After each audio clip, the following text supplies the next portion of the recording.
Good morning, students. In previous classes, we have discussed about the formation of metal oxide from the concentrated ore, and we have also studied some points regarding the reduction of metal oxide into metal. We have studied how the metal oxide are reduced into metal by carbon reduction process, by magnesium, by aluminum, that is also known as aluminothermic process. We have also studied about the Ellingham diagram, but once again I will repeat because it is not very easy to get from the NCERT or any other book. So we will repeat the Ellingham diagram. Actually, Ellingham diagram is nothing. It is very simple and it is a plot between del G naught and temperature, where temperature is taken in Kelvin.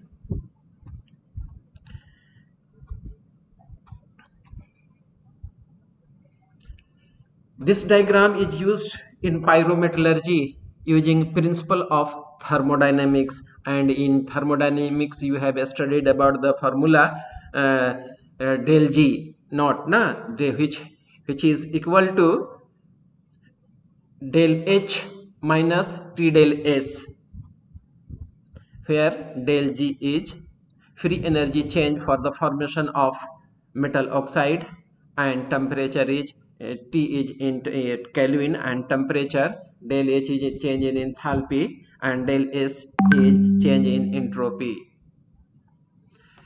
Actually, del G is taken as a free energy change for the formation of metallic oxide, either from sulfide ore or halide ores. The unit of del G is kilojoule per mole of oxygen. In Ellingham diagram, it is used to predict the feasibility of the smelting ना। और smelting क्या है ये मैं कल आप लोगों को बताया था। स्मेल्टिंग में हम लोग करते क्या हैं कि there is extraction of metal from its ore by a process involving heating and melting.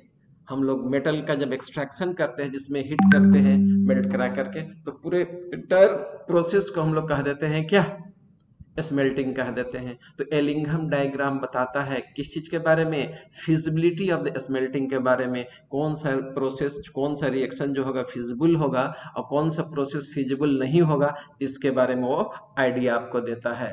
ठीक है, जैसे जिंक कार्बोनेट ले लिए, और जिंक कार्बोनेट को अगर आप हीट करेंगे तो कोई भी कौन सा प्रोसेस होगा, ये रोस्टिंग होगा या कैल्सिनेशन होगा, एनीवन? Calcination sir. कैल्सिनेशन होगा। तो जिंक ऑक्साइड देगा और कार्बन डाइऑक्साइड देगा। अब हम लोगों को जिंक ऑक्साइड से मेटल एक्सट्रैक्ट करना है, जिंक ऑक्साइड को रिड्यूस करना है मेटल में ना, तो कोई भी सुटेबल रिड्यूसिंग एजेंट ले लेंगे और वह क्या चीज में बदल जाएगा, जिंक में बदल जाएगा। तो कौन सा रिड्यूसिंग एजेंट लेंगे कि इसके लिए सुटेबल होगा ना, it is explained by the Ellingham diagram. Ellingham diagram इसी के बारे में हम लोगों को आइडिया देता है ना। सपोज जैसे हम लोग मरकरी का कंपाउंड ले लिए, सिनेबार ले लिए, HGS ले लिया, ऑक्सीजन के साथ इसका रिएक्शन करा दिए तो HGO मिल गया, SO2 मिल गया। ये कौन सा प्रोसेस है, कैल्सिनेशन या रोस्टिंग? रोस्टिंग है। HGO मिल गया। HGO पर कोई भी आपका रिड्यूसिंग एजेंट की जरूरत नहीं पड़ती है, हल्का सा इसको हिट कीजिएगा, Hg में बदल गया और ऑक्सीजन निकल गया। हम लोग को प्योर मतलब कि मेटल यहाँ पर एक्सट्रैक्ट हो गया, मेटल अलग हो गया। ठीक है, किससे, तो अपने करस्पॉन्डिंग ओर से। तो आखिर ऐसा वजह क्या है कि इसमें हम लोग रिड्यूसिंग एजेंट नहीं लिए? वहां जिंक ऑक्साइड को रिड्यूस कराने के लिए रिड्यूसिंग एजेंट की जरूरत पड़ रही थी, यहाँ पर आपका मरकरी ऑक्साइड को रिड्यूस कराने के लिए नहीं पड़ रहा है। तो हम लोग पहले भी डिस्कस कर चुके हैं ना। आइए हम लोग इसको देखते हैं कि क्यों जरूरत है, यहाँ पर क्यों जरूरत नहीं है। आइए हम लोग देखने जा रहे हैं एलिंघम डायग्राम से कुछ रिलेटेड फॉर्मूला, और जो फॉर्मूला मैं आपको बताया था ये आप ऑलरेडी जान रहे हैं। Del G not is equal to del H minus T del S, और कौन क्या है नोटेशन मैं आपको ऑलरेडी बता चुका हूं, या ऑलरेडी आप जानते हैं। यहाँ पर किसी भी रिएक्शन के लिए डेल जी का वैल्यू 3 हो सकता है, चाहे तो यह आपका निगेटिव होगा, या जीरो होगा, या पॉजिटिव होगा, ग्रेटर देन जीरो होगा। यही 3 चांसेस है होने का, निगेटिव, जीरो और ग्रेटर देन जीरो। अगर निगेटिव है तो ऐसा रिएक्शन जो होगा वह स्पॉन्टेनियस होता है, लेकिन अगर यह जीरो हो गया तो क्या होगा, यह इक्विलिब्रियम रिएक्शन होगा। और ग्रेटर देन जीरो का मतलब है कि वैसे केमिकल रिएक्शन जो होते हैं नॉन स्पॉन्टेनियस होते हैं, आसानी से वह नहीं होगा। ठीक है, तो जो स्पॉन्टेनियस रिएक्शन होते हैं उसको हम लोग फिजिबल कहते हैं कि यह फिजिबल है, फिजिबल मतलब कि पॉसिबल है।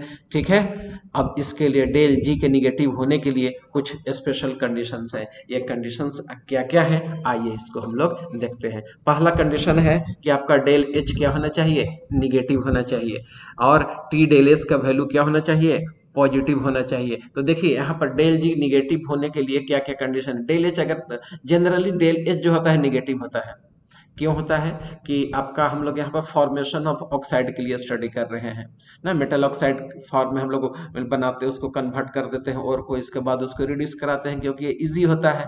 और कोई भी कंबशन रिएक्शन जो होता है वो क्या होता है, जनरली क्या होता है, एक्सोथर्मिक रिएक्शन होता है, और जब एक्सोथर्मिक होगा तो डेल एच निगेटिव होगा, यहाँ पर डेल एच निगेटिव हो गया, और यहाँ पर टी डेल एस अगर आपका पॉजिटिव है तो ये वैल्यू आपका पॉजिटिव है, ये निगेटिव है, तो टोटल वैल्यू आपका डेल जी का क्या चीज में चला जाएगा, निगेटिव में हो जाएगा। यह रिएक्शन कैसा हो जाएगा, स्पॉन्टेनियस हो जाएगा। ठीक है, दूसरा कंडीशन इसका देखिए, कंडीशन बी किसके लिए, डेल जी निगेटिव होने के लिए क्या कंडीशन होगा, और देखिए यहाँ डेल एच निगेटिव है तो ये तो जनरली निगेटिव होता है, इसको तो निगेटिव लेनी ही है। ऐसा भी तो हो सकता है कि टी डेल एस का वैल्यू निगेटिव आ जाए, तो अगर ये निगेटिव वैल्यू होगा तो ये क्या हो जाएगा आपका, पॉजिटिव हो जाएगा। ठीक है, तो पॉजिटिव हो जाएगा आपका, तो इसमें होना क्या चाहिए आपका कि टी का वैल्यू कम होना चाहिए, लो टेम्परेचर होना चाहिए। अगर टी का वैल्यू ज्यादा हो जाएगा तो ये वैल्यू आपका बढ़ जाएगा, और जब ये वैल्यू बढ़ जाएगा तो ये ज्यादा हो जाएगा और ये कम हो जाएगा, तो ज्यादा में से घटने लगेगा, जबकि यहाँ साइन चेंज हो जाएगा फिर पॉजिटिव आ जाएगा।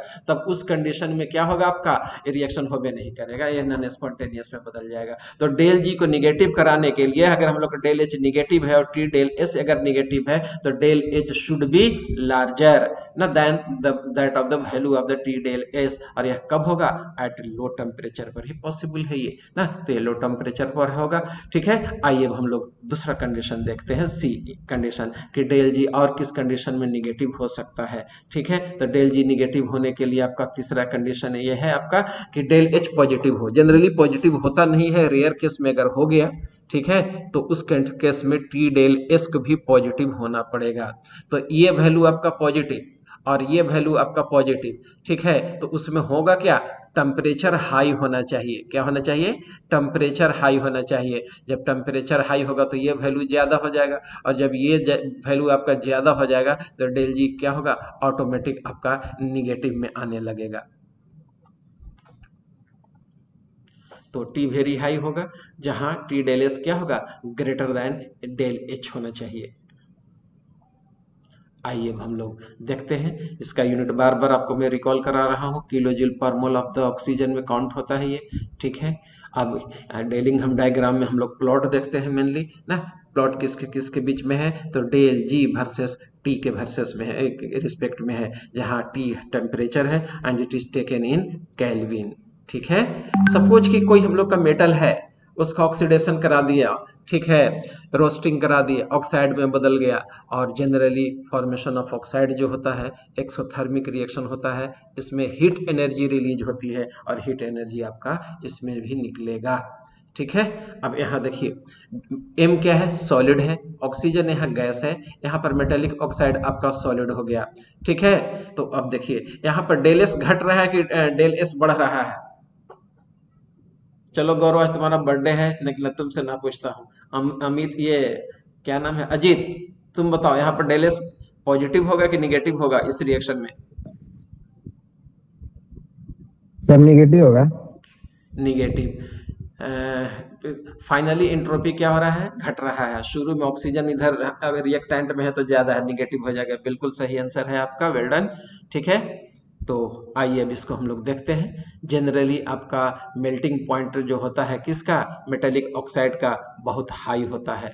ठीक है, अब देखिए डेल एच जब निगेटिव हो गया और डेल एच आपका निगेटिव होता ही है, ठीक है, तो del G is equal to del H minus T del S में इस वैल्यू को पुट करके देखिए क्या होता है। तो आपका ये हो गया, डेल एच जो होता है डिफरेंट रिएक्शन के लिए डिफरेंट होता है, पार्टिकुलर रिएक्शन के लिए फिक्स होता है, ये उतना ही होगा आपका। ठीक है, और डेल एस यहाँ निगेटिव हो रहा है, ये आपका फिक्स्ड है जो कि हम लोग निगेटिव में ले रहे हैं। ठीक है, ये आपका निगेटिव में आ गया तो ये वैल्यू आपका क्या हो जाएगा, पॉजिटिव में हो गया। तो पॉजिटिव हो गया तो डेल जी आपका क्या, डेल जी निगेटिव होने के लिए क्या होना चाहिए आपका,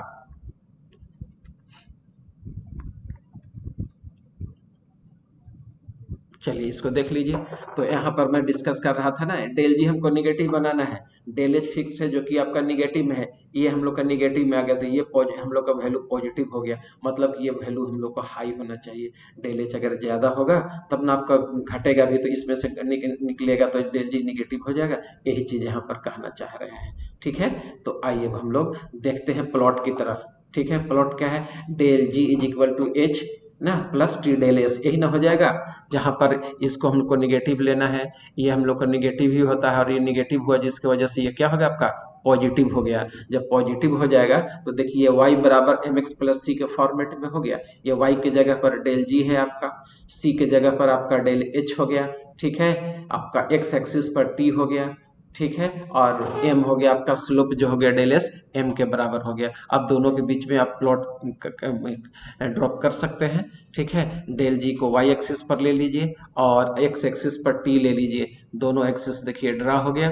ठीक है, इसका ग्राफ का नेचर कैसा होगा, y बराबर एम एक्स प्लस सी, चूंकि इसमें आपका पॉजिटिव है, स्लोप क्या है आपका पॉजिटिव है, तो देखिए ग्राफ ऐसा आएगा। तो आपको एलिंघम डायग्राम अगर आप एनसीईआरटी लेकर के बैठे हुए हैं, ठीक है, और उसमें आप देखिए कि ग्राफ जो होगा डेल जी और टी के बीच में मैक्सिमम ग्राफ ऊपर की तरफ गया है। कब गया है, जब वह मेटेलिक ऑक्साइड में कन्वर्ट कर रहा है, और वह मेटेलिक ऑक्साइड कैसा हो, सॉलिड हो। तो जब सॉलिड में बदल जाएगा तो इंट्रोपी घट जाएगा, और इंट्रोपी घट जाएगा तो क्या हो जाएगा, डेल एस ये वैल्यू आपका पॉजिटिव हो जाएगा, तो स्लोप जो है से पॉजिटिव हो जाता है, और स्लोप पॉजिटिव जब होगा तो ग्राफ का नेचर ऐसा होगा। यही वजह है कि एलिंघम डायग्राम में क्या होगा, कर्व जो है जनरली जो है ऊपर की तरफ गया हुआ है।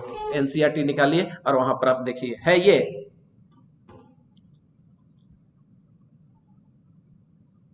है ये जी, यस सर। हाँ बेटा है। अब में नहीं। तो नहीं, बाई द वे देखिएगा, अभी पास में लेकर नहीं बैठना चाहिए, एनसीईआरटी आप पास में रखा कीजिए। तो देखिएगा कि ग्राफ जो है मैक्सिमम ऊपर की तरफ गया है डेल जी और टी के बीच में। क्यों, क्योंकि मेटेलिक ऑक्साइड में बदल रहा है, और मेटेलिक ऑक्साइड सॉलिड होता है जिसका मेल्टिंग पॉइंट जो होता है बहुत हाई होता है, और हाई होने की वजह से ये इसमें स्लोप जो होता है उसका पॉजिटिव हो जाता है, डेल एस निगेटिव होने की वजह से। तो स्लोप पॉजिटिव होगा तो ग्राफ का नेचर ये होगा। यही वजह है कि जब आप एलिंघम डायग्राम देखिएगा तो कर्व जो होता है मैक्सिमम ऊपर की तरफ होता है, अब कहाँ नीचे होगा, क्यों होगा, कैसे होगा, एक एक करके सारा ग्राफ हम लोग देखेंगे। चलिए नेक्स्ट कंडीशन आप देखिए, कार्बन है, और एक कार्बन जब ऑक्सीजन से कंबाइन करेगा तो यह कार्बन मोनोऑक्साइड बन सकता है, कार्बन डाइऑक्साइड बन सकता है। Carbon monoxide is a very good reducing agent, ये बहुत अच्छा रिड्यूसिंग एजेंट होता है। तो ये कार्बन को हम ऑक्सीजन से कंबाइन करा करके हम कार्बन मोनोऑक्साइड में बदल दिए। ठीक है, यहाँ पर देखिए तो इंट्रोपी घट रहा है कि बढ़ रहा है,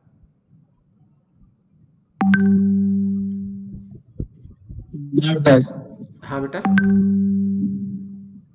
बढ़ रहा है। बढ़ रहा है, बिल्कुल सही आंसर है आपका। एक ऑक्सीजन था, यहाँ पर हम लोग को देखिए दो कार्बन, दो मॉलिक्यूल्स मिल गया, तो एंट्रोपी यहाँ पर बढ़ गया। पहले सिर्फ कार्बन तो सॉलिड था आपका ना, कार्बन सॉलिड था, ऑक्सीजन गैस था, ऑक्सीजन के एक मॉलिक्यूल था, जबकि यहाँ हम लोग को कार्बन मोनोऑक्साइड का दो मॉलिक्यूल मिल रहा है, मतलब कि एंट्रोपी बढ़ गया। डेल एस आपका पॉजिटिव आ गया, और जब डेल एस पॉजिटिव होगा तो del G is equal to T del H minus T del S में ये वैल्यू पुट करके आप देखिए ना, तो y के जगह पर यही तो फॉर्मूला आपका आएगा। तो ये y बराबर एम एक्स प्लस सी के फॉर्म में आ गया आपका। तो डेल जी क्या हो गया, y एक्सिस पर जाएगा, डेल एच आपका c हो गया। ठीक है, इंटरसेप्ट, और t जो होगा x एक्सिस से इक्विवेलेंट है, और आपका जो स्लोप है वो आपका m हो गया। ठीक है, तो यहाँ पर निगेटिव साइन है, याद रखिएगा। तो निगेटिव साइन का जो ग्राफ होगा, जस्ट निगेटिव स्लोप जो होगा उसका कैसा होता है वो देख लीजिए आप, यह जानते ही हैं, मैथमेटिक्स वालों को कोई दिक्कत नहीं है। ये देखिए निगेटिव साइन के साथ वजह से ऐसे हो गया। तो जब कार्बन को कार्बन डाइऑक्साइड में बदलिएगा, कार्बन को कार्बन मोनोऑक्साइड में बदलिएगा, तो उसका प्लॉट जो होगा नीचे की तरफ आएगा, निगेटिव ये स्लोप होने की वजह से। कैसा स्लोप है, यहाँ निगेटिव हो गया। देखिए यहाँ पर माइनस हो गया तो स्लोप तो होगा, माइनस साइन है तो वो भी साइन निगेटिव हो गया, और जब निगेटिव हो गया तो ग्राफ का नेचर ये हो गया। तो कार्बन जहां पर आपका है, जो कार्बन मोनोऑक्साइड या कार्बन डाइऑक्साइड में बदल रहा है, तो उसमें आप देखेंगे क्या कि स्लोप जो है निगेटिव होने की वजह से नीचे की तरफ ग्राफ गया है, डाउन गया है ना।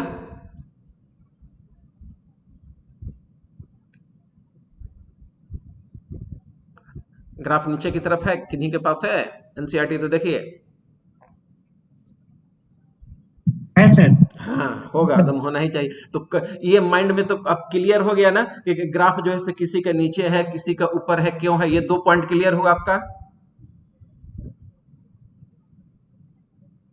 एकदम क्लियर हुआ होगा। मैं आगे बढ़ रहा हूं। आइए, अब टेम्परेचर का रोल क्या होता है इसमें, उसके बारे में हम लोग स्टडी करेंगे। सपोज कि आपका मेटालिक ऑक्साइड था, ठीक है, और मेटल उसको ऑक्सीजन से हम लोग रोस्टिंग करा दिए, मेटालिक ऑक्साइड में बदल गया, क्या निकल गया? हीट एनर्जी रिलीज हो गया, हीट एनर्जी रिलीज हो गया, ठीक है। और इसका मेल्टिंग पॉइंट हाई भी होता है, यह एक्सोथर्मिक रिएक्शन होता है। देख लीजिए, इसका एंट्रोपी क्या हो जाता है? निगेटिव हो जाता है, डेल एस निगेटिव होगा यहाँ पर। जब डेल एस निगेटिव हो, ठीक है, और डेल एच निगेटिव हम लोग लेके चल ही रहे हैं, क्योंकि हीट एनर्जी देखिए रिलीज हो रहा है, तो डेल जी में इसका वैल्यू पुट करके रखिए, ठीक है। तो डेल जी बराबर क्या हो गया आपका? डेल एच हो गया। और ये जैसे ही एच एच तो यहाँ निगेटिव है, शो नहीं कर रहे हैं, और ये निगेटिव हो जाएगा, तो ये वैल्यू आपका क्या हो जाएगा? चेंज हो जाएगा ना। देखिए चेंज कर दिए, पॉजिटिव साइन लगा दिए, ठीक है। अब इसमें देख लिए, डेल जी निगेटिव है, डेल एच भी निगेटिव है, और ये आपका वैल्यू पॉजिटिव हो गया। तो डेल जी को निगेटिव होने के लिए, ठीक है, टी का टेम्परेचर क्या होना चाहिए? कम होना चाहिए। कम होना चाहिए सर। हाँ बिल्कुल, टेम्परेचर कम होना चाहिए, ठीक है। और तब जाकर, हाँ, अगर हम टेम्परेचर बढ़ाते भी हैं तो डेल जी क्या होगा? कम निगेटिव होता चला जाएगा। अगर हम लोग टेम्परेचर बढ़ाते हैं तो डेल जी क्या होगा?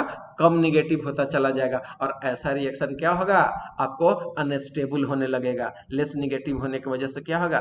फिजिबिलिटी वैसे उसको डिक्रीज करने लगेगा, और जब फिजिबिलिटी डिक्रीज करने लगेगा तो क्या होगा? डिसइंटीग्रेट कर जाएगा मेटालिक ऑक्साइड। फॉर एग्जाम्पल, शुरू में मैं बताया था आपको, when the zinc carbonate is heated ना, it will give zinc oxide and carbon dioxide, but the conversion of zinc oxide requires some reducing agent into which will reduce the zinc oxide into the zinc. But when the cinnabar, that is HGS, is heated in the presence of oxygen, that is roasting, it will be converted into the HGO, which does not requires any reducing agent to convert the HGO into Hg, ठीक है। तो वहीं पर मैं बताया था कि देखो यहाँ पर जरूरत नहीं है। क्यों जरूरत नहीं है? कि उसका टेम्परेचर बढ़ाने से डेल जी के वैल्यू घटने लगता है, निगेटिव में क्या होने लगेगा? घटने लगेगा। निगेटिव में बोल रहा हूँ, लैंग्वेज पर ध्यान देना, निगेटिव में घटने लगेगा, मतलब कि जीरो से ऊपर की तरफ जाने लगा, पॉजिटिव में जाने लगेगा। और पॉजिटिव में जाने लगा तो कंपाउंड स्टेबल होगा कि अनस्टेबल हो जाएगा?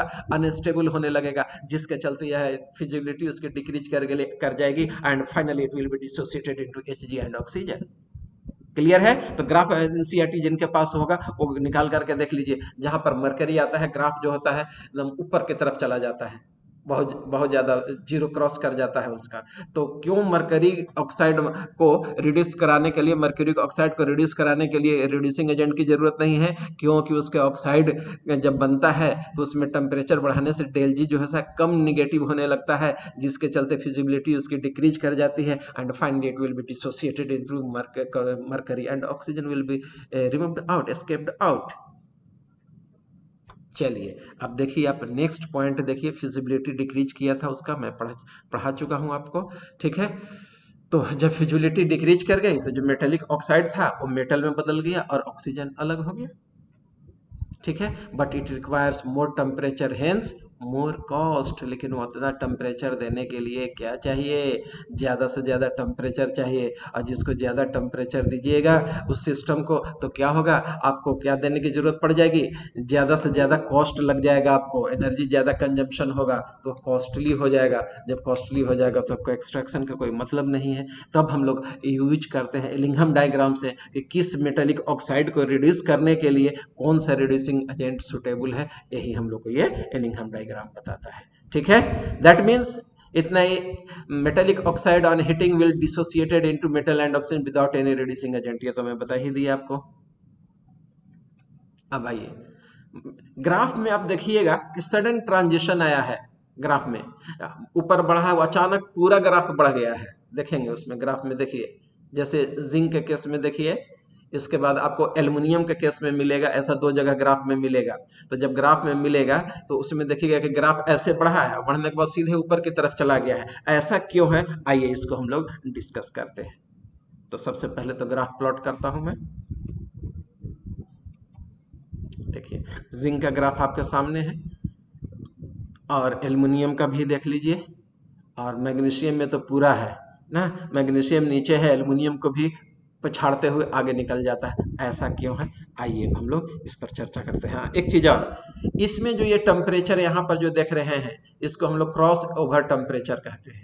इस टेम्परेचर को क्या कहते हैं, क्रॉस ओवर टेम्परेचर कहते हैं, ठीक है। और जिस टेम्परेचर पर ये ट्रांजिशन स्टार्ट हो गया, ठीक है, इसको हम लोग ट्रांजिशन टेम्परेचर कहते हैं। तो दो वर्ड यहाँ पर एक नया यूज किया, क्रॉस ओवर टेम्परेचर, जहाँ पर एक जो जूनियर मेटल जो होता है, एक मेटल जो होता है, उसको हीट करने से, टेम्परेचर बढ़ाने से ऊपर वाले को भी क्रॉस कर जाता है, तो उस टेम्परेचर को क्रॉस ओवर टेम्परेचर कहते हैं। और जिस टेम्परेचर पर ट्रांजिशन स्टार्ट हो जाता है, ग्राफ रैंडम ऊपर बढ़ने लगता है, उस टेम्परेचर को हम लोग ट्रांजिशन टेम्परेचर कहते हैं। तो ये हो गया। आप आइए अब हम लोग देखते हैं कि जिंक के केस में ऐसा क्यों था ना। जिंक धीरे धीरे देखिए, ये जिंक बढ़ा था टेम्परेचर बढ़ने की वजह से, ठीक है, और फिर अचानक ऊपर की तरफ बढ़ गया था। उसी तरह मैग्नीशियम बढ़ा था, फिर अचानक ऊपर क्रॉस कर गया, क्रॉस ओवर टेम्परेचर पर। ऐसा क्यों है, आइए हम लोग इससे समझते हैं। जिंक, सपोज कि जिंक का रोस्टिंग करा दिए, जिंक ऑक्सीजन से कंबाइन किया तो जिंक ऑक्साइड में बदल गया, और जब जिंक ऑक्साइड में बदल गया तो यहाँ पर देखिए इस प्रोसेस में क्या होता है, जिंक को सबसे पहले मेल्ट कराते हैं। तो मेल्ट कराने में टेम्परेचर आपका कंज्यूम हो गया, बहुत हाई टेम्परेचर देना पड़ गया जिंक को। अब यह लिक्विड जिंक जो होगा कंबाइन करता है ऑक्सीजन के साथ, तब जाकर के जिंक ऑक्साइड में बदल जाता है, जिसके वजह से लिक्विड से सॉलिड में बदल रहा है। यहाँ तो सॉलिड से सॉलिड था, ठीक है, या गैस था और इसके बाद सॉलिड हो गया। यहाँ देखिए दो लिक्विड हो गया, एक गैस हो गया, यानी तीन मोलिकुल्स जो था जिसका एंट्रोपी ज्यादा था वो कम एंट्रोपी वाले में बदल गया। दैट मीन्स कि del S is more and more negative. और ये जब डेल एस ज्यादा से ज्यादा निगेटिव हो जाएगा, तब आइए इस ग्राफ में देखिए, यहाँ पर आपका ये डेल जी हो गया, ये डेल एच हो गया, टी माइनस डेल एस, जहाँ डेल एस हाई निगेटिव हो गया, और टेम्परेचर क्या है हम लोगों को, हाई है। जब टेम्परेचर जैसे जैसे हम लोग हाई बढ़ाने लगेंगे, तो आपका जब ये निगेटिव है हुआ, तो देखो ये तुम्हारा पॉजिटिव हो गया, ठीक है, ये पॉजिटिव हो गया, और डेल एच तो तुम्हारा फिक्स होता है, ठीक है। और जब डेल एस फिक्स होता है और टेम्परेचर आपका बढ़ रहा है, तभी ना ट्रांजिशन टेम्परेचर पर ऊपर की तरफ ग्राफ जाने लगा था। तो जब टेम्परेचर आप हाई कर दिए तो टी डेल एस क्या हो गया, मोर पॉजिटिव हो गया, और जब ये मोर पॉजिटिव हो गया, इसमें से कम घटाने लगेंगे तो डेल जी क्या होगा, अचानक बढ़ने लगेगा। जब डेल जी बढ़ने लगेगा, इसीलिए ग्राफ जो होता है अचानक ऊपर की तरफ बढ़ने लगता है। क्यों, क्योंकि डेल जी का वैल्यू अचानक बढ़ने लगता है। क्यों बढ़ने लगा, एंट्रोपी मोर निगेटिव हो गया। कैसे समझें कि एंट्रोपी मोर निगेटिव हो गया, क्योंकि यह सॉलिड से पहले मेल्ट करा करके लिक्विड में बदले, तो हाई टेम्परेचर तो यहीं पर हम लोग कंज्यूम कर दिए, फिर इस लिक्विड और ये गैस आपस में कंबाइन करने के बाद सॉलिड में बदल गया। तो लिक्विड और गैस, यहाँ दो मोलिकुल्स, यहाँ एक तीन मोलिकुल्स का एंट्रोपी पहले ज्यादा था, और ये कम वाले में दो मोलिकुल्स में बदल गया, तो डेल एस ज्यादा निगेटिव हो गया, यहाँ एंट्रोपी डिक्रीज किया था, इसलिए फाइनल माइनस इनिशियल करेंगे तो डिक्रीज कर गया। अब इसका वैल्यू पुट यहाँ कीजिएगा तो ये पॉजिटिव में आ जाएगा, और ये आपका टी जो है से हाई है, टेम्परेचर आप बढ़ा रहे हो, जैसे ही टेम्परेचर बढ़ाएंगे, हाई करने लगेंगे, ठीक है, ये जो होगा डेल एच आपका घटने लगेगा, मतलब लेस निगेटिव होने लगेगा। जब लेस निगेटिव होने लगेगा और ये वैल्यू आप बढ़ा रहे हैं, ऐसे तो ये वैल्यू फिक्स ही होता है, तो जैसे ही फिक्स है और इसको बढ़ा रहे हैं तो ये वैल्यू बढ़ गया, तो ये घटने, ये इसमें से घटाइएगा तो डेल जी का वैल्यू तो आपका निगेटिव में घटने लगेगा, मतलब कि जीरो से ऊपर की तरफ बढ़ने लगेगा, ठीक है, पॉजिटिव में बढ़ने लगेगा, ऐसे कहिए, या डेल जी का वैल्यू निगेटिव में घटने लगा, तो उसमें क्या होगा, अचानक ग्राफ ऊपर की तरफ बढ़ जाता है। यही वजह है कि जिंक का ग्राफ या आपका एल्युमिनियम के केस में बढ़ जाता है ऐसा, ठीक है। एक चीज और, उस ग्राफ में मैं प्रीवियस ग्राफ में आता हूं, एक चीज इसमें आपको याद रखना है। देखो एलिंघम डायग्राम में जो नीचे वाले मेटल होते हैं, वो ऊपर वाले मेटेलिक ऑक्साइड को आसानी से रिड्यूस कर देते हैं। क्यों, जिनका वैसा रिडक्शन ज्यादा स्टेबल या फिजिबल माना जाता है जिसमें डेल जी का वैल्यू निगेटिव में ज्यादा हो, ठीक है, जिसमें डेल जी का वैल्यू आपका निगेटिव में कम होगा, वो कम फिजिबल माना जाता है। तो नीचे वाला जो होगा, ऊपर वाले को, नीचे वाला का वैल्यू आपका निगेटिव में ज्यादा है, ऊपर की तरफ जाएंगे तब पॉजिटिव की तरफ जा रहे हैं, बढ़ रहा है आपका वैल्यू ऐसे पॉजिटिव में। तो जब नीचे, यही वजह है कि नीचे वाला जो होगा ऊपर वाले को आपको आसानी से रिड्यूस कर देता है, लेकिन पार्टिकुलर टेम्परेचर पर, क्रॉस ओवर टेम्परेचर पर, मैग्नीशियम जो होगा इस टेम्परेचर तक आपको एल्युमिनियम को रिड्यूस करेगा ना, एल्युमिनियम ऑक्साइड को एल्युमिनियम में बदल देगा, लेकिन after this temperature magnesium cannot reduce the aluminum oxide. Now aluminum can reduce the magnesium oxide. अब एल्युमिनियम ही मैग्नीशियम ऑक्साइड को रिड्यूस करने लगेगा। तो एनसीईआरटी का ये क्वेश्चन है कि ऐसा किस टेम्परेचर पर होगा, तो टेम्परेचर की डाटा आपको रटने की जरूरत नहीं है, ठीक है। पार्टिकुलर टेम्परेचर का रेंज दे देगा, ग्राफ दे देगा और कह देगा कि किस ग्राफ इसमें देख करके बताइए कि किस टेम्परेचर पर जो होगा एल्युमिनियम मैग्नीशियम ऑक्साइड को रिड्यूस करेगा। तो यहां से यही कंक्लूजन मैं निकालता हूं, इसको आपको याद रखना है। अब आइए सिलेक्शन ऑफ रिड्यूसिंग एजेंट, कौन सा ऑक्साइड को, मेटेलिक ऑक्साइड को रिड्यूस करने के लिए कौन सा रिड्यूसिंग एजेंट होगा, उसको हम लोग सिलेक्ट करते हैं, ठीक है। तो आइए इसमें हम लोग देखते हैं। जैसे हम लोग एक मेटल ले लिए और यह ऑक्सीजन से कंबाइन किया जो कि गैस है, क्या चीज में बदल गया, मेटेलिक ऑक्साइड में बदल गया, जिसके लिए डेल जी का वैल्यू कितना है आपका, निगेटिव है और यह 100 किलो जूल है निगेटिव में। बी एक मेटल है, वह ऑक्सीजन से कंबाइन करने के बाद B2 OX में बदल गया, एक सॉलिड में बदल गया, जिसका डेल जी भी निगेटिव है, लेकिन निगेटिव में इसका वैल्यू 500 किलो जूल आ गया, ठीक है। तो बताइए कि कौन सा रिएक्शन प्रीफर्ड होगा। सेकेंड वाला।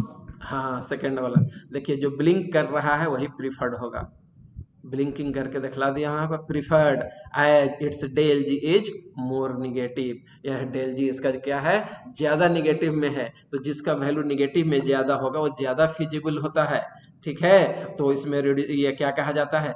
अब हम लोग को देखिए, एक हम दूसरा ग्राफ अब हम लोग ले रहे हैं, ठीक है।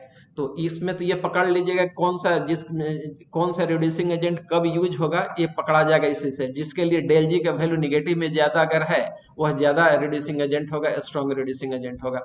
अब एल्युमिनियम ले लिया, क्रोमियम ऑक्साइड का रिडक्शन करा दिए, तो एल्युमिनियम ऑक्साइड और क्रोमियम में बदल गया। दूसरा है कि क्रोमियम ले लिया और एल्युमिनियम ऑक्साइड के साथ इसको हिट कर दिए, तो क्रोमियम ऑक्साइड में यह बदल गया और एल्युमिनियम को रिड्यूस कर दिया, ठीक है। इसके लिए यानी क्रोमियम ऑक्साइड के फॉर्मेशन के लिए डेल जी जो होता है क्या होता है, लेस स्टेबल है। क्यों, क्योंकि डेल जी इंक्रीज कर जाता है। वैल्यू देखेंगे आपको हाँ क्वेश्चन माइंड में जाता होगा कि कैसे समझेंगे कि इसका डेल जी इंक्रीज कर गया, तो डाटा आपका सप्लाई रहेगा, दिया हुआ रहेगा ना, किससे, एलिंघम डायग्राम से। तो एलिंघम डायग्राम में देखेंगे कि क्रोमियम का डेल जी जो होता है ऊपर होता है, क्रोमियम ऊपर मिलेगा। एल्युमिनियम का ग्राफ में दिखा चुका हूँ, बहुत नीचे था, कहां पर था, मैग्नीशियम के आसपास था ना, मैग्नीशियम से जस्ट ऊपर था। तो एल्युमिनियम का यहाँ पर देखेंगे कि डेल जी मोर निगेटिव हो रहा है, इसलिए एल्युमिनियम जो होगा क्रोमियम ऑक्साइड को आसानी से रिड्यूस कर देगा क्रोमियम में। लेकिन यही क्रोमियम एल्युमिनियम को रिड्यूस करके एल्युमिनियम में नहीं बदलेगा, यह हम लोग को लिए सुटेबल नहीं है। क्यों नहीं है, क्योंकि डेल जी इसमें इंक्रीज करने लगता है, पॉजिटिव की तरफ जाने लगेगा, ठीक है। चलिए तो यही हम लोग को फायदा है एलिंघम डायग्राम से। आइए यहाँ पर आप एलिंघम डायग्राम देख लीजिए, पूरा का पूरा एनसीईआरटी का है ये डायग्राम। यहाँ पर देखिए आप, कॉपर ऑक्साइड है ऊपर में है, आयरन है ऊपर की तरफ गया है, कार्बन से कार्बन डाइऑक्साइड है, ये आपका ग्राफ है कार्बन डाइऑक्साइड का। कार्बन मोनोऑक्साइड का ग्राफ आपका यहाँ पर है, देखिए नीचे की तरफ है ना। तो इसमें स्लोप हम लोग का निगेटिव आया था, और पॉजिटिव स्लोप वाला देखिए सब ऊपर गया है। एक यहाँ कार्बन डाइऑक्साइड का है, वो हल्का सा थोड़ा सा नीचे की तरफ आएगा। अब आ जाइए इसमें, तो ये दोनों पॉइंट समझा दिए हम लोग को। क्रॉस ओवर टेम्परेचर पर, पार्टिकुलर टेम्परेचर पर मैग्नीशियम जो होगा वह एल्युमिनियम ऑक्साइड को रिड्यूस नहीं कर सकता है। इससे कम टेम्परेचर पर, ए से कम टेम्परेचर पर मैग्नीशियम एल्युमिनियम ऑक्साइड को रिड्यूस कर देगा एल्युमिनियम में, लेकिन ए टेम्परेचर के बाद एल्युमिनियम जो होगा वो मैग्नीशियम ऑक्साइड को रिड्यूस करने लगेगा ना। एलिंघम डायग्राम का कंक्लूजन यही है, ठीक है। आइए कंक्लूजन हम लोग एक बार फिर से रिकॉल करते हैं। Curve for the formation of metal oxide always slope upward because del G increases with rise in temperature।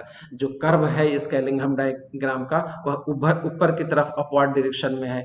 क्यों है, क्योंकि टेम्परेचर इंक्रीज करने से डेल जी क्या होता है, इंक्रीज कर जाता है। पहला कंक्लूजन। दूसरा कंक्लूजन इसका क्या है, in some curve there is sudden change in the slope at melting point or boiling point, there is large change in magnitude of del S, it becomes highly negative, consequently del G becomes highly positive। ठीक है, कहाँ पर transition, अचानक transition आने का वजह क्या है, तो डेल एस का मैग्नीट्यूड अचानक चेंज हो जाता है। ठीक है, और ये हाईली निगेटिव बन जाता है ना, जैसे कि पहले वाले केस में मैं ग्राफ से समझाया था कि देखो ये था, पहले सॉलिड में था, सॉलिड से इसको मेल्ट किए, मेल्ट कराने के बाद क्या हुआ आपका, उसको लिक्विड में बदले, तब वो ऑक्साइड में बदला, लिक्विड से और ये लिक्विड हम लोग ले लिए जिंक को, फिर ऑक्सीजन ले लिए, वो गैस हो गया, फिर सॉलिड में बदल गया। तो एंट्रोपी जो है वहां पर और ज्यादा निगेटिव में चेंज हुआ था। तो जहां जहां पर एंट्रोपी ज्यादा निगेटिव होगा वहां पर सडन जो है ग्राफ ऊपर की तरफ गया है। ठीक है, फिर तीसरा कंक्लूजन ये है, from for metal like silver mercury del G exceeds zero, silver और मरकरी के लिए डेल जी जो होता है जीरो से भी एक्सीड कर जाता है, कब, at high temperature, thus their oxide decomposes by itself at high temperature। यही वजह है कि उसका ऑक्साइड जो होता है हाई टेम्परेचर पर कोई रिड्यूसिंग एजेंट की जरूरत नहीं होती है, वह हीट करने से ही वह डिकम्पोज कर जाता है। ठीक है, और इसको मैं ग्राफ से आपको समझाया था उस फॉर्मूला पर, del G is equal to del H minus T del S पर। ठीक है, आइए इसको हम लोग देखते हैं। लाइट लगता है स्क्रीन पर कम है, लाइट थोड़ा सा बढ़ा देता हूं मैं। हाँ, तो ये वाला ग्राफ हम लोग देखे थे ये। ठीक है, इसमें लाइट आपका कम था। ठीक है, ये आपका रिकॉर्डिंग ले रहे होंगे या स्क्रीनशॉट ले रहे होंगे, तो उसके लिए ये हो जाएगा। पहला कंक्लूजन इसमें मैंने बताया था कि curve for the formation of metal oxide always slope upward because del G increases with rise in temperature. और दूसरा मैं बताया था कि जहां पर ट्रांजिशन स्टेट आ रहा है, जहां पर मेल्टिंग पॉइंट और बॉइलिंग पॉइंट आ रहा है, उस पर डेल एस जो होता है हाईली निगेटिव हो जाता है, जिसके चलते डेल जी जो होता है हाईली पॉजिटिव हो जाता है, ग्राफ सडन ऊपर हो जाता है। और दूसरा बताया था कि सिल्वर और मरकरी के केस में होता क्या है कि डेल जी जीरो से भी ज्यादा एक्सीड कर जाता है एट वेरी हाई टेम्परेचर। तो उसमें उसको हम लोग रिड्यूस कराने के लिए, वैसे ऑक्साइड को रिड्यूस कराने के लिए कोई रिड्यूसिंग एजेंट की जरूरत हम लोगों को नहीं पड़ती है। ठीक है, आइए हम लोग देखते हैं नेक्स्ट पॉइंट। जैसे सिल्वर ऑक्साइड है, हिट कर दीजिए, सिल्वर में बदल जाएगा। मरकरी का ऑक्साइड है, सिंपली हिट कीजिए, मरकरी में बदल जाएगा।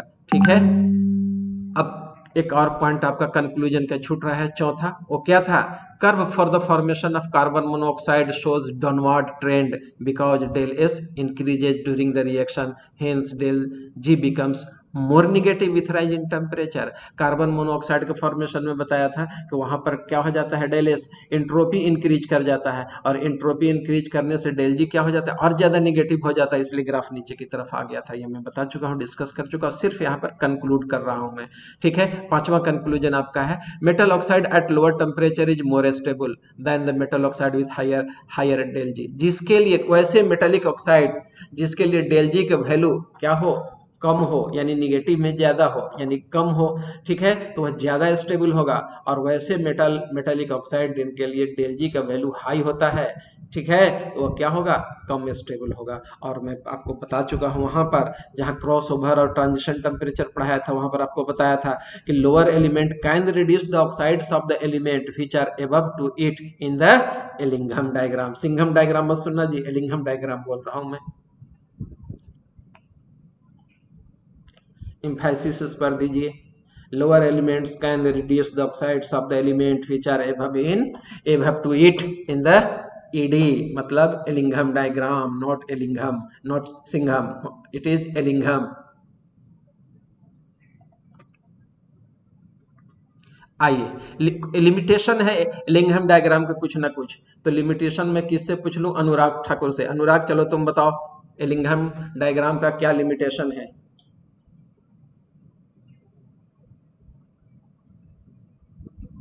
हाँ जी, अनुराग, अखिलेश, हेलो, सब हट तो नहीं ना गया जी? नहीं सर, नहीं है। हाँ, चैटिंग में तो नहीं ना बिजी हैं आप लोग? चलिए एक लिमिटेशन बताइए आप एलिंघम डायग्राम का, प्रवीण यस सर। बताइए एक डिमेरिट या लिमिटेशन एलिंघम डायग्राम का।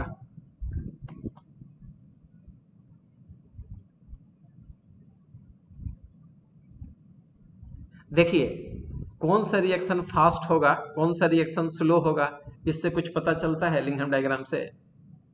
कहीं पर चर्चा हम किए?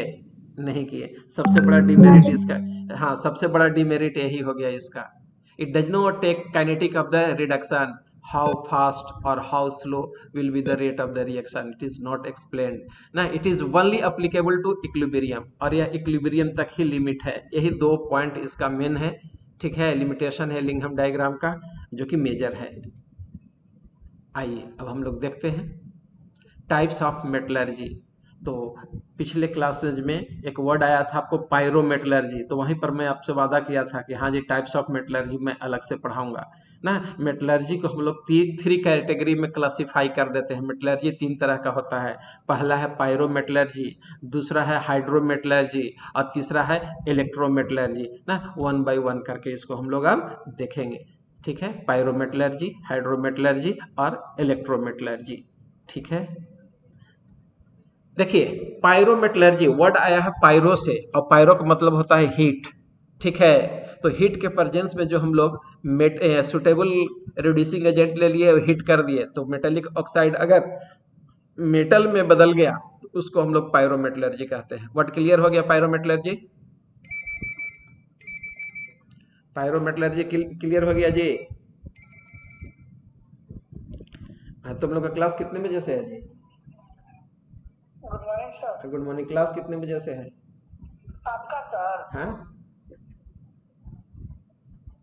सर आपका? हाँ जी, तो पायरोमेटलर्जी वर्ड क्लियर हो गया?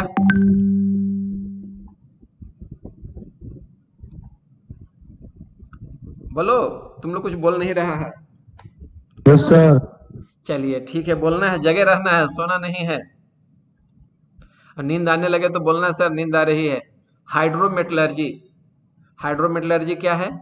तो the process of extraction of metal by dissolving the ore in suitable reagent followed by precipitation और displacement of the metal by more electropositive metal ना। क्या होता है इसमें कि हम लोग करते क्या है कि इसमें मेटेलिक ऑक्साइड्स में मेटल के एक्सट्रैक्शन में हम लोग सुटेबल रीएजेंट में उसको डाल देते हैं, और सुटेबल रीएजेंट में डालने के बाद उसका प्रिसिपिटेशन करा दिए या डिस्प्लेसमेंट रिएक्शन करा करके मोर इलेक्ट्रो पॉजिटिव मेटल से डिस्प्लेसमेंट करा करके हम लोग मेटल को एक्सट्रैक्ट कर लेते हैं, तो इसको हम लोग हाइड्रोमेटलर्जी कहते हैं। पहला हो गया पायरोमेटलर्जी, पायरस मतलब हीट, इसमें हीटिंग जरूर होता है मेटेलिक ऑक्साइड का, ठीक है, किसके प्रेजेंस में? सुटेबल रीएजेंट के प्रेजेंस में। दूसरा है हाइड्रोमेटलर्जी, हाइड्रोमेटलर्जी में हम लोग क्या करते हैं आपको कि सुटेबल सॉल्वेंट में इसको डिजोल्व कर दिया जाता है और, ठीक है, और डिजोल्व कराने के बाद उसको प्रिसिपिटेशन से या डिस्प्लेसमेंट मेथड से हम लोग मोर इलेक्ट्रोपॉजिटिव मेटल को डाल करके डिस्प्लेसमेंट रिएक्शन करा करके और उसका एक्सट्रैक्शन करा देते हैं, तो यह हाइड्रोमेटलर्जी कहला देता है। जैसे एक्सट्रैक्शन ऑफ कॉपर, कॉपर के एक्सट्रैक्शन में ऐसा होता है। पायरोमेटलर्जी का एग्जाम्पल हो गया एक्सट्रैक्शन ऑफ आयरन, उसमें हम लोग आयरन लेते हैं। नेक्स्ट टाइप है आपका इलेक्ट्रोमेटलर्जी। इलेक्ट्रोमेटलर्जी में इलेक्ट्रॉन जो होता है रिड्यूसिंग एजेंट होता है। क्या होता है? इलेक्ट्रॉन रिड्यूसिंग एजेंट होता है, और इसमें इलेक्ट्रोलाइटिक प्रोसेस कराया जाता है, जिसमें इलेक्ट्रिकल एनर्जी से हम लोग क्या करते हैं? इलेक्ट्रिकल एनर्जी का सहारा लेते हैं और उसमें इलेक्ट्रोलिसिस करा देते हैं। Electrical energy energy to produce metal by electrolysis, जैसे extraction of aluminium from alumina, और ये हम पढ़ा चुके हैं। ये क्या कहा जाता है? हॉल प्रोसेस में एल्युमिनियम का रिडक्शन एल्यूमिना से कराने के, एल्यूमिना से ऑब्टेन करने के लिए एल्युमिनियम को हम लोग हॉल प्रोसेस पढ़ चुके हैं, जिसमें हम लोग एक स्टील का टैंक होता था, इंटरनल वाल ग्रेफाइट की लाइनिंग होती थी, एक सीरीज ऑफ ग्रेफाइट रेड लगा हुआ होता था, ठीक है, जिसको बार बार चेंज करने की जरूरत पड़ती थी, और उसमें क्रायोलाइट मिला करके हम लोग हिट किए थे, तो वो प्रोसेस जो था आपका इलेक्ट्रोमेटलर्जी वाला आ गया ना। तो तीन तरह का मेटलर्जी हो गया, पायरोमेटलर्जी, हाइड्रोमेटलर्जी, इलेक्ट्रोमेटलर्जी। एनसीई आपका सीबीएसई में एक या दो बार क्वेश्चन पूछ चुका है मेटलर्जी से।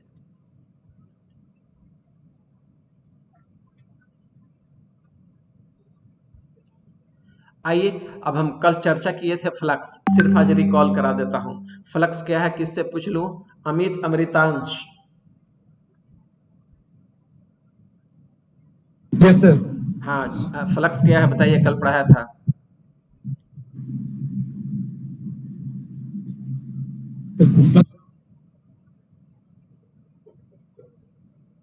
The number of electric field lines passes per unit area. हाँ हाँ रहता है यार, लगता है तुम सो के जगह है। चलो परवीन तुम बताओ। एक्सटर्नल सोर्स से ऐड किया जाता है और मेल्टिंग पॉइंट को घटाता है। घटाता है, बिल्कुल सही, बिल्कुल सही। नहीं, that chemical substance which is added externally to reduce the melting point of the ore and to increase the electrical conductivity is known as what? Flux. It is also helpful to remove the gangue. ठीक है, gang को भी हटाता है, ये भी याद रखना है एक चीज।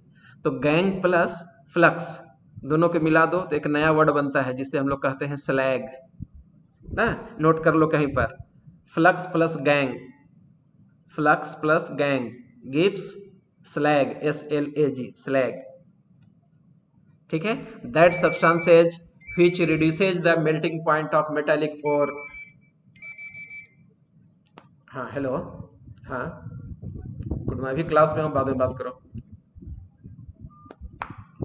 That substance which reduces the melting point of metallic ore and removes the gangue is called flux, and the combination of flux and gangue is known as slag. ये याद आपको रखना है।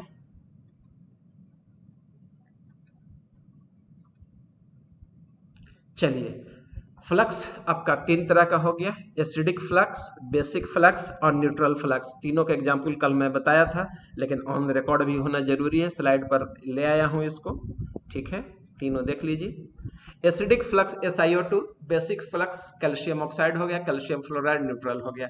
तो देखो, कहीं पर बेसिक इंप्योरिटीज प्रेजेंट हो तो उसमें एसिडिक फ्लक्स यूज होगा, और कहीं पर हम लोग को क्या कहा जाता है, कहीं पर बेसिक फ्लक्स इंप्योरिटीज प्रेजेंट हो तो एसिडिक फ्लक्स यूज कर लिए, और कहीं पर एसिडिक इंप्योरिटीज प्रेजेंट हो तो बेसिक ले लिए, और कहीं पर न्यूट्रल हो तो हम लोग कैल्शियम फ्लोराइड लेकर के यूज कर लिए। ठीक है, तो ये हो गया आपका फ्लक्स। आइए अब हम लोग देखते हैं एक्सट्रैक्शन ऑफ आयरन। आयरन का एक्सट्रैक्शन जो होता है ब्लास्ट फर्नेस में किया जाता है। किस में किया जाता है? ब्लास्ट फर्नेस में किया जाता है। और ब्लास्ट फर्नेस में 3 जोन होता है, टॉप जोन, मिडिल जोन और लोअर जोन। ठीक है, इसमें रॉ मटेरियल जो होता है, हाँ सर जी क्लास में हूँ। हाँ गैस लेना है सर।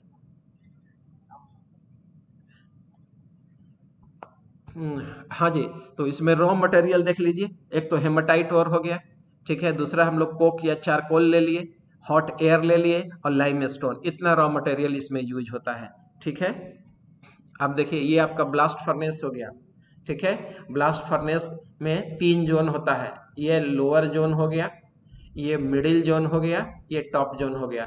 ब्लास्ट फर्नेस ये ब्रिक का बना होता है, स्टील कवर होता है, स्टील का होता है जिसमें बाहर से हम लोग ब्रिक वगैरह से जोड़ करके इसको ये किए हुए रहते हैं। यहाँ पर ये हॉपर है, इसमें हॉपर में हम लोग ओर प्लस लाइम स्टोन और कोक हॉपर के जरिए डाल देते हैं ना, और नीचे से blast and compressed hot air हम लोग पास करते हैं, जिसके वजह से वो ये उसमें कोक जो होता है वो जलना स्टार्ट हो जाता है। तो आइए इसको 1 बाय 1 स्टेप हम लोग इसको डिस्कस करते हैं। 3 जोन हो गया, इस जोन को लोअर जोन कह दिए हम लोग ना, दूसरा हो गया आपका मिडिल जोन, इसको हम लोग मिडिल जोन कह दिए, और ये हो गया आपका टॉप जोन ना, यहाँ पर टॉप जोन हो गया। देखिए लोअर जोन में होता क्या है कि जब हम लोग ब्लास्ट ऑफ कंप्रेस्ड एयर और हॉट एयर पास करेंगे तो कार्बन जो होगा ऑक्सीजन से रिएक्ट करने लगेगा और कार्बन डाइऑक्साइड में ये बदल जाएगा। ठीक है, साथ में कंबशन प्रोसेस हुआ, क्या हुआ? लोअर जोन में कंबशन हो गया, therefore lower zone is also known as combustion zone. As you know, the combustion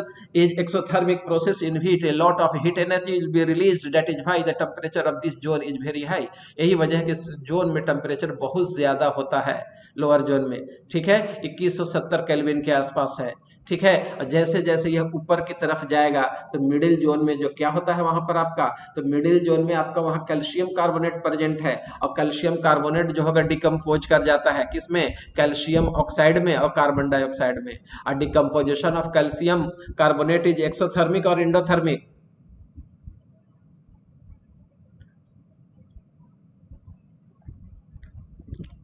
हाँ जी बोलो। सर कैल्शियम कार्बोनेट का डिकम्पोजिशन एक्सोथर्मिक है कि इंडोथर्मिक है?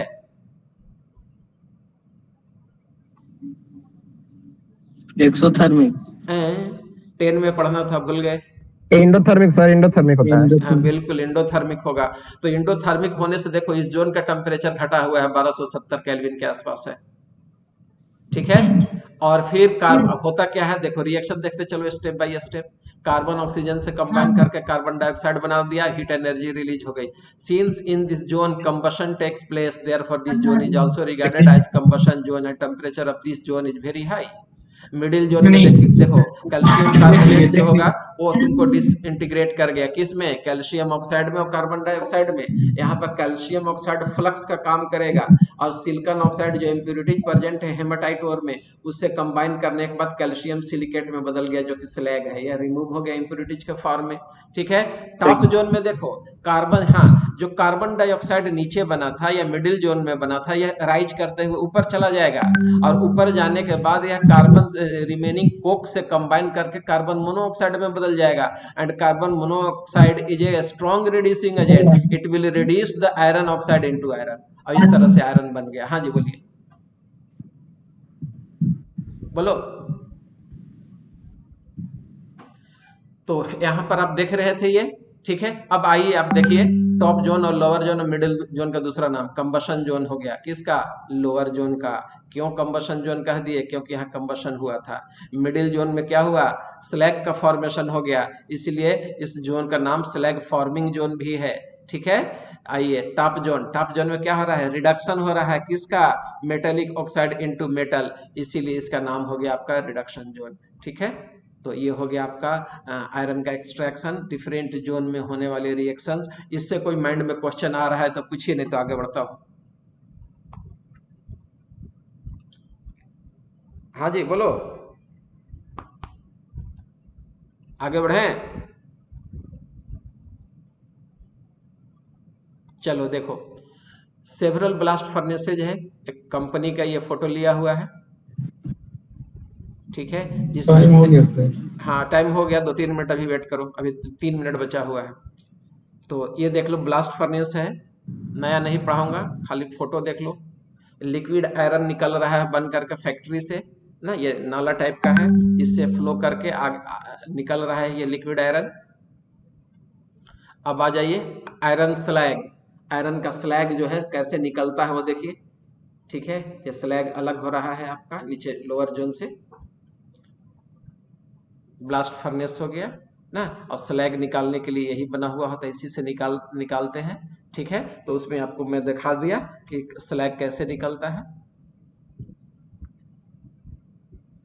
टाइप्स ऑफ आयरन रहने दें, यस सर रहने दीजिए आज। चलिए ठीक है, तो माइंड में रखिएगा, टाइप्स ऑफ आयरन हम लोग नेक्स्ट डे डिस्कस करेंगे, ठीक है। चलिए आपका दिन शुभ हो।